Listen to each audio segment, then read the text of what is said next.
What's up, fight fans, and welcome back to another KJ MMA show. I am Ryan. He is Garrett, as always, and we have another fantastic fight of UFC nights for you this Saturday. It's UFC Vegas 64, and it's headlined by a very interesting female bout at the top of the card here. Marina Rodriguez, Amanda Lemos. Rodriguez is a minus 210 favorite. Lemos a plus 180 dog. You know, I got a lot of respect for both of these ladies, Garrett. I think they both have very high ceilings. They're dynamic fighters. I feel like this line could be a little bit closer, but I think the right lady is favored in Rodriguez. What do you feel about this main event? Yeah, I kind of agree. I do think it should be a little bit closer, maybe minus 160, plus 140, but I think Rodriguez has a significant advantage. You know, she's been in 25-minute fights. She's pushed hard for 25 minutes. She's got really good cardio. She's got much more volume than Lemos has. Lemos has the power advantage, and it really boils down to whether or not she can get the finish inside, 3 rounds.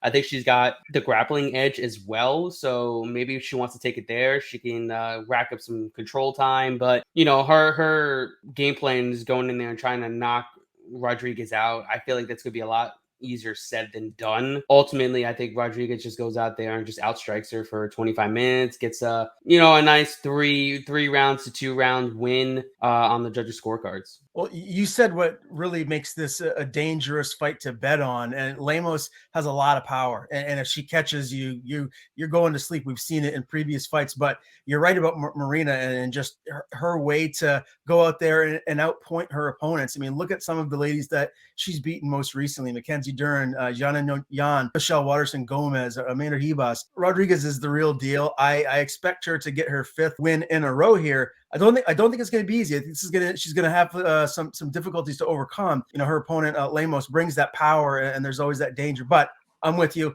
I think Marina wins this one via decision. Now, your co-main event, Neil Magny, Daniel Rodriguez. Man, this is a banger in the welterweight division. Both of these guys are so good. I mean, we know Neil Magny. This guy is a veteran. He's been around for a very, very long time. Super long and lean, crafty, tough. And Daniel Rodriguez, another Rodriguez here in the co-main event spot, another guy with a lot of power. I mean, and he's so dynamic. I'm really intrigued by this one. It's almost a pick 'em right now. Neil Magny's minus 115, Daniel Rodriguez minus 105. How do you see this one? Man, it's a tough one because they're both coming off of wins that they arguably should have lost. Li Jingliang arguably beat D-Rod with a 10-pound advantage. And Neil Magny, should have lost to Max Griffin. Neil Magny got dropped, almost got finished. And Max Griffin looked amazing in that fight. D-Rod looked slow, sluggish. It's really going to be hard to really choose who's going to be the lesser of the two evils here, because I don't think they're coming off the best wins. I don't think they're coming into this, in the best form. But, as far as betting wise, I probably would have to side with Rodriguez just because he's the dog here. We know that he's got the striking advantage, he's got the volume advantage. So it's going to boil down to whether or not he can get off the cage, defend takedowns, and just stay at range and just use his volume, use his boxing to just piece up Magny, because Griffin pieced up Magny on the feet, knocked him down, landed some heavy shots, almost put him away early. That's something D-Rod can do here, and we see Magny starting to decline here. All the wear and tear is starting to come to form. He's getting up there in age. He's getting hit a ton. So I feel like I got to go with the younger, the fresher fighter. I feel like this fight goes over 2.5 rounds, which is at minus 225. Not so great. Fight goes to decision, minus 210. Also not so great, but ultimately I got D-Rod getting the job done. Okay, I'm not mad at that. I could totally see that happening. Let's transition to the big boys. Heavyweight bout, Josh Parisian, Chase Sherman. Parisian's been trading wins and losses. Chase Sherman dropped 4 in a row before beating Jared Vanderaa his last time out, and that was an absolute bloodbath, a back-and-forth war. Can he put together back-to-back wins and get Parisian out of here? Sherman's about a minus 130 favorite. Parisian plus 112 dog. Man, I don't know. This is a tough one. It could really go either way. These two guys are going to come in there and pretty much stand and bang it out. I think Sherman's got the better technical, striking abilities. He's got the volume advantage, but he gets hit a ton, just like Josh Parisian gets hit a ton. But I think Parisian's got a little bit better of a chin than Sherman has. Sherman's been finished numerous times throughout his career. And then, granted, look at the line; it's very close. If I were to bet on this fight, which I'm not, because I think this extreme low level heavyweight fights I want to stay away from. Ultimately, I would probably take Parisian at dog money because, I mean, I can't take Chase Sherman as a favorite at this point of his career. It's just not happening. Okay. Yeah. Well, that's a great point. Either way, interesting bout in the heavyweight division, to say the least. Now let's move to the little guys, flyweights. Tagir Ulanbekov, Nathan Maness. I call him Nate Maness. He's about a plus 175 dog. Ulanbekov is the favorite, minus 205. I really like Ulanbekov here. I think this is his fight to lose. I thoroughly expect him to go in there and get the W here. Are you with me? Yeah, definitely. I like Nate Maness, but dropping to 125, he's going to be massive, but that's going to come at a price. I know he's going to make weight. He's been looking good, looking lean. He's in great shape, but you're going against Tagir Ulanbekov, who's going to do the same exact thing that Umar Nurmagomedov did to him. Take him down, rinse and repeat, stay heavy on top, ground and pound, submission attempts, the whole game. And mind you, Ulanbekov and Umar Nurmagomedov are training partners, so they know exactly what Nate Maness is going to do. He's got heavy hands. He's not great off his back. Doesn't have great takedown defense. I think Tagir Ulanbekov gets the job done. Yeah. Now this next fight, Garrett, for me, it might be the fight I'm looking forward to the most on the whole card, and it's in the lightweight division. And of course, I'm talking about Grant Dawson and Mark Madsen. Grant Dawson minus 225 favorite. Mark Madsen, the Olympian, plus 190 dog here. I think these odds should be closer because I think this is going to be a back and forth barn burner. I kind of staying away from this one from a betting aspect. I would not be in the least bit surprised to see Grant Dawson win. I can understand why he's the favorite here, but I feel like we're disrespecting Mark Madsen just a little bit to have him this much of an underdog. What are your thoughts on this really intriguing lightweight bout? I am definitely betting Mark Madsen at plus 190. Absolutely. I mean, you said it. He's an Olympic wrestler. I mean, Grant Dawson's taking this fight on short notice. I think it's only 2 to 3 weeks notice he took this fight. Mark Madsen was getting ready for Jakar Close, who I think is a far tougher matchup because I think Jakar Close is a lot better striker than Dawson. Dawson's going to get caught up in grappling with Madsen, and I feel like he's going to have troubles there. Grant Dawson is not a huge 155er. He normally we fight at 145. I mean, granted, he's come into form, but this is not the type of matchup you want to take on short notice when you're on a winning streak and you want to keep things going. I know he's getting a ton of good work in there again at America Top Team, but you're not going to get in the best work in 2 to 3 weeks to go and game plan against an Olympic wrestler. I know Madsen probably is going to want to utilize some of his stand-up here too because he's been working on it a ton. But the dude's in incredible shape, training at a fight ready. He's getting his strength and conditioning done at Neuroforce 1. He's got the cardio advantage for sure. We know Dawson tends to fade as the fight goes on, especially if he's going to go in there and have to grapple, have to defend takedowns from someone like Mark Madsen. So I definitely have to take Madsen with the full camp at plus 190. I think these odds are ridiculous. Maybe Dawson should be a favorite, but minus 215 all the way up to minus 245. That's absurd on just short notice against someone of the caliber of Mark Madsen. So give me Mark Madsen as a dog here. It's my favorite dog of the night. I can't wait for this fight. Again, I'll double down on it. This might be the fight that I'm looking forward to more than any on this entire card, just because I have so much respect for both of those fighters. All right, let's drop down to weight class 145. Derek Minner, Yalan Shah. Minner is the dog here, plus 170. Shah minus 194-ish. How do you like this bet? Is there dog money in Minner? Man, it's a tough one. I liked what I saw from Shailin in his last fight against TJ Brown. Very good wrestler, very good top control, good pressure, showed good cardio as well. But Minner, he's very opportunistic when you take him down. He's got submissions off his back. He's got good guillotines.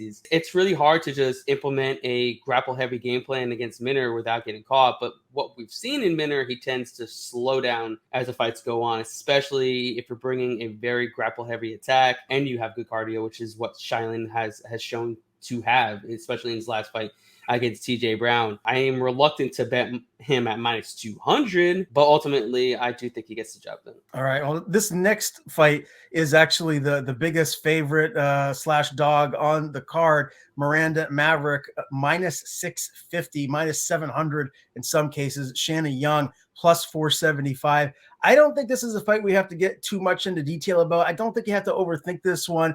Miranda Maverick is the safe play, right? Are you agreeing with me? I would not call Marina Maverick at minus 714 a safe play ever in my entire life. Not saying she's going to lose, but I don't think you should ever bet her at that price against another living human being. I don't care how bad Shani Young is. You don't bet Miranda Maverick at minus 714, which is absurd. Granted, she's arguably better than Shani Young everywhere. Should get the job done, but come on, guys. You're not betting this fight. You should not be betting this fight, especially if you're taking a shot on the favorite here. Okay, fair enough. Well, another interesting bout, Mario Batista, Benito Lopez. Batista minus 285 favorite. Lopez, the dog here, plus 245. Is there dog money in Lopez, or do you expect Mario Batista to go in there and notch another W? Oh, man, I am very high at Batista. He's looked good as of late. Very good, finishing his opponents on the feet, on the mat. He's looking like the real deal. Definitely missed the boat here. The money is coming in on Batista a lot. Minus 280. It's about right. All the way up to minus 300. He's getting the job done, guys. I mean, Benito Lopez hasn't fought in 3 years. He hasn't looked great before, the long layoff. I don't expect him to come in and beat someone like Batista, who's really surging at the right time. So yeah, give me Batista all day in this matchup. All right, let's drop down to the strawweight division here. Jin Yu Fry, Polyana Viana, and Viana is the favorite here, minus 120, minus 130, depending on what sportsbook you're betting at. Jin Yu Fry plus 109 dog. This is a close one. I'm not really sure if I like one lady more than the other. I can see why Viana is the favorite, but I'm staying away from this one from a betting aspect. Yeah, definitely don't want my money on either one of these two. Can't trust my money on either one of these two. It's going to be extremely close. It's going to be a 50-50 fight, no matter who wins. It's once it goes to the judges' scorecards. I don't expect to finish on either side. I can't really tell you who's going to win, but ultimately, I'm staying away. So, Jin Yu Fry, but yeah, no, I don't want anything to do with this fight. Yeah, stay far away from this one. I think it's a coin flip. I don't think it's a safe bet one way or the other. Let's go to the bantamweight division. Johnny Munoz Jr., big favorite, minus 225 against Ludwig Sholinyan, a plus 190 dog. I really like Johnny Munoz Jr. here. I feel he does get the job done and gets his hand raised. I can tell maybe by the way you're fidgeting that you don't like it from a betting aspect, though. Yeah, I don't like the line. Ultimately, Ludwig should probably go right into the game plan that Munoz wants, is just grapple, and Munoz is going to get this fight to the mat. What we've seen in Munoz, he lacks in his stand-up, tends to get hit, and I don't think Ludwig is one to really capitalize on that. He's not the best striker. He's going to want to get into the grappling realm. He's a really good wrestler. I think he was like a national champion over in Sweden, I think. Just don't quote me on that. But ultimately, on the mat, Munoz is definitely the far better jiu-jitsu and submission threat. He's the best submission threat that Ludwig has faced in his time. I know he's faced Jack Shore, who didn't finish him on the mat. But Shore is more of a wrestler, ground and pound, and opportunistic, submission artist. Whereas Munoz can pretty much finish you any which way on the mat. He's got rear naked chokes. He's got heel hooks. He's got arm bars. So he can pretty much finish you off his back or on top control. So ultimately, I think Ludwig may look good early, getting some takedowns, but ultimately, I think Munoz should be able to sweep him at some point and maybe get his back and get the submission. Yeah, I really like Munoz Jr. here for the win. Now let's move to a couple of Contender Series alums. Jake Hadley, Carlos Candelario. Hadley minus 240 favorite. Candelario plus 208 dog. Man, look, both of these guys have very similar record. Hadley 8-1, Carlos 8-2. I mean, Garrett, I'm from New England. That's where Carlos is from. I want to lean that way, but man, the Canadian Hadley is tough. How do you see this fight playing out? Yeah, they're definitely giving Jake Hadley a second chance to redeem himself here, because he shit the bed against Alan Nascimento, who I bet on. I bet on Nascimento because I knew there was going to be a ton of scrambles, and Nascimento is a legit BJJ black belt training with Charles Oliveira and that crew over there. So I knew it was going to be a super, super tough fight. This is right into Jake Hadley's ballpark. He should definitely get the bounce back win. Carlos Candelario, super tough. Super durable. He's a press forward type of guy, get in your face, throw some heavy haymakers. But I mean, ultimately, he can't grapple all that well. We've seen in his last fight, he got taken down numerous times against Tatsuro Taira.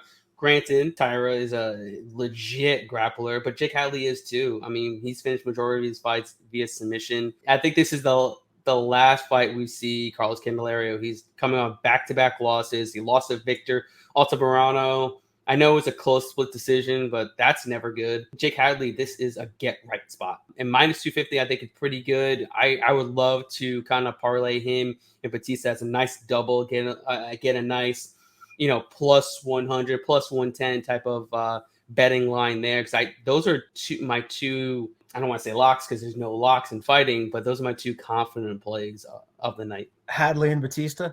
Yeah, those are my two confident plays. Okay, fair enough. Well, let's move to the last fight, which will be the first fight of the evening. It appears Ramona Pascual and Tamiris Vidal. Vidal, a minus 140 favorite. Ramona plus 120 dog.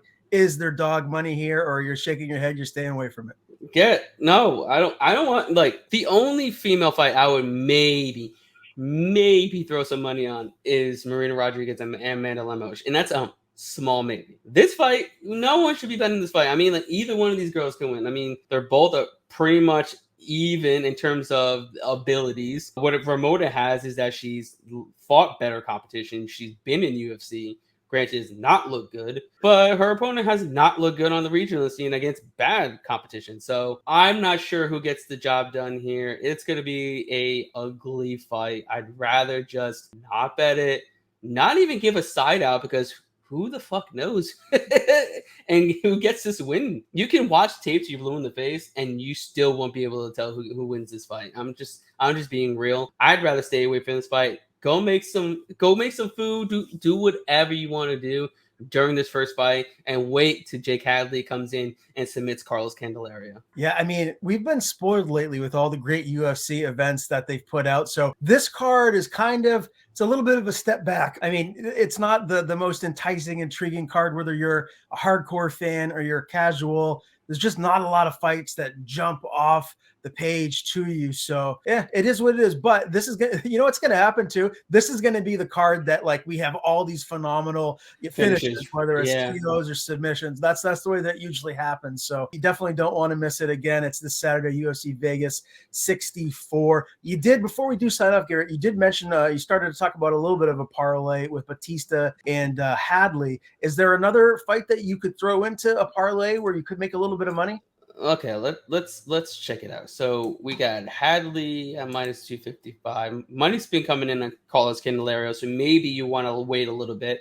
People like that dog money there. Batista, that puts it at minus 112. Not great, but at least you cut down a little bit of the juice. I would probably throw in Tagir Ulanbekov at minus 195, and that will give you, it's not great, but plus 186 is still better than minus 112. But yeah, I'd rather play it safe, this card, then go crazy with units, crazy with betting all over the place.